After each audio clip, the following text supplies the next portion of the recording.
Hi, team. I'm Mark Wiley, and I'm pleased to share with you what I've learned about usability and UX, or user experience. As an analogy, let's say I ask one of my sons to rake the leaves in the yard. He says, "Sure, Dad," and then I give him a handheld garden hoe. The look on his face would say it all. Then I say, "Just kidding," and I hand him a standard rake. This is more or less what he expected, and it will certainly get the job done. Maybe not jumping up and down, but certainly doable. Then I say, "Wait, look what I have for you, a lawn tractor with a huge vacuum attachment." Now I can tell he's really excited.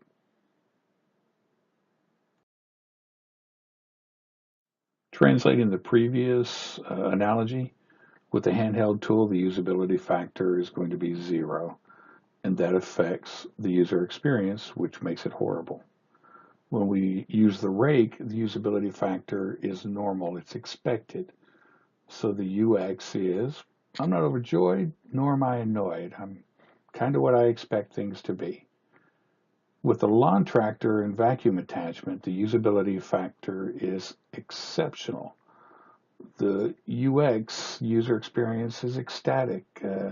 You just stand there looking at the lawn, you're so pleased with how the experience went.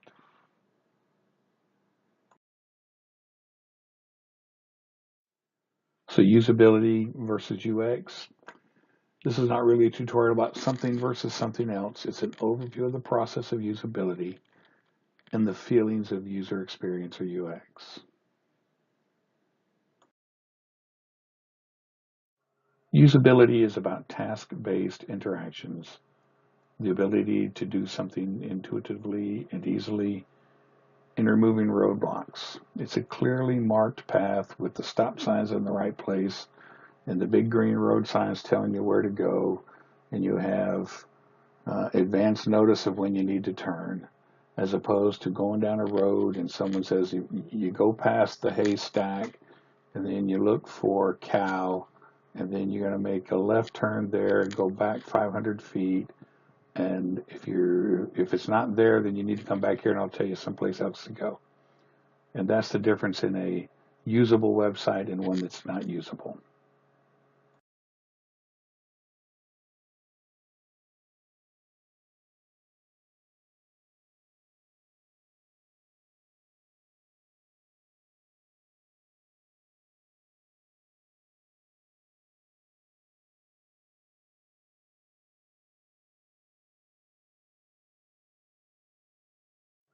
Usability is a process that guides the user intuitively and smoothly through a website to extract the desired information or product.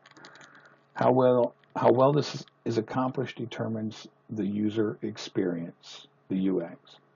So usability is simply a subset of UX, but it has a lot to do with the entire user experience.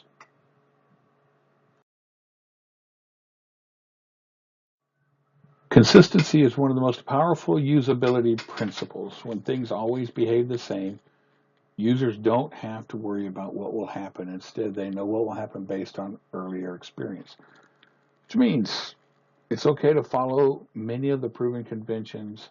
It's not a bad way to go. Where you put your logo, upper left. Where you put your slide bars or how slide bars act, there's no need to reinvent those. Things that have been proven to work and are proven across the board aren't bad things to put in your website.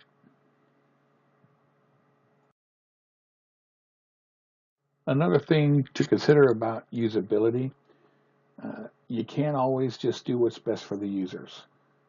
You're in business, you have a product, you have a service, you have something that you want people to come look at, and whether it's to help sell advertising on your site, whatever it is.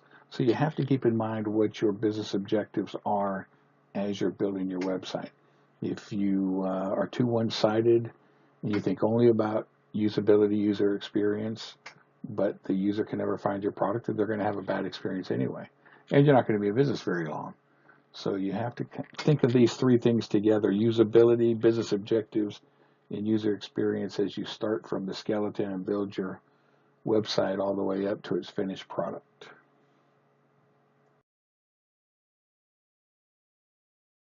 When I built my volleyball website, I wasn't thinking a whole lot about what we're learning here. I was just thinking about what I've done before when I built brochures and how I put information together and how I wanted to present that information to the people who would be going to my website, the users, which I had a very defined group. And as I went through this process, I learned a whole lot about what I did wrong as far as building each of the pages. Having said that, this really stood out to me. Experiences happen whether or not you plan them. It's kind of like what I used to tell people, not making a decision is actually a decision. You've made a decision to not make a decision.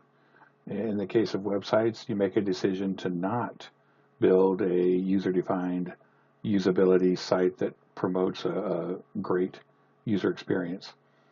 So there are conventions, formulas, best practices, tools, users tests, lots of things that scientifically will help you create a better website, which creates better usability, which creates a better user experience.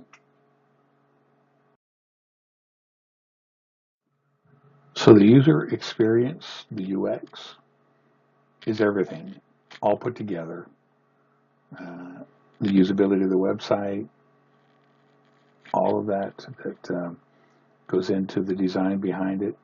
It's the whole systems and how they all interconnect.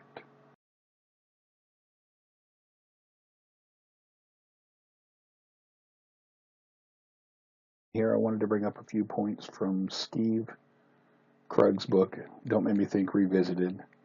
Some very good points about creating a website that's usable and leading to a good user experience. And his first law, his first rule of thumb is don't make me think.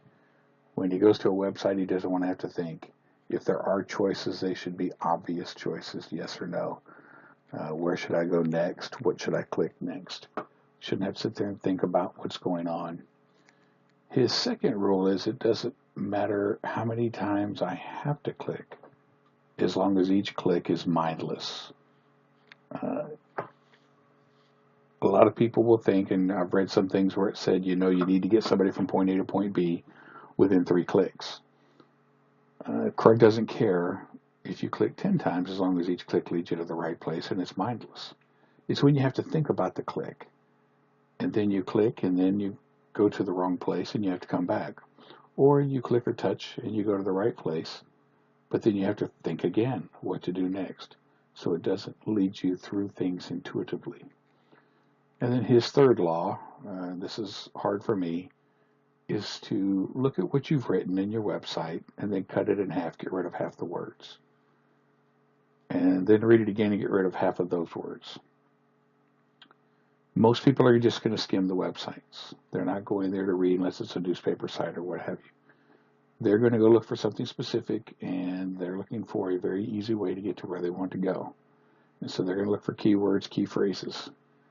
So all the words that we write that we think are really great and tell people a story that we want them to hear, they're not really looking at those things. It's been a great time doing this. This is very informative. Thanks for listening and being part of my learning experience.